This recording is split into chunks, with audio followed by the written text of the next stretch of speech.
16 October 2025 सायंकाळी सुमारे 5:15च्या दरम्यान पुणे लोहगाव विकासनगर येथील कलवड वस्तीमध्ये घराजवळ खेळत असलेली एक 9 वर्षांची मुलगी फटाके घेण्यासाठी असलम मोहम्मद हुसेन शेख यांच्या हातगाडीच्या जवळ गेली.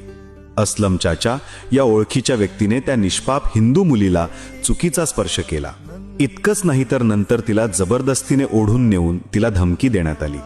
ही घटना फक्त एका कुटुंबाची पीडा नाही, ही आपल्या हिंदू समाजाच्या प्रत्येक मुलीच्या सुरक्षिततेचा प्रश्न आहे.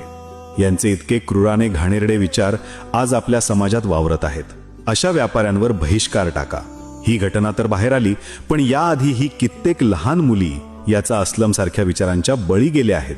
आज जर छत्रपती शिवाजी महाराज आपल्यात असते तर या कट्टरपंथी नराधमाचा भर चौकात चौरंग केला असता. आता तातडीने कठोर कायदेशीर कारवाईची मागणी करा.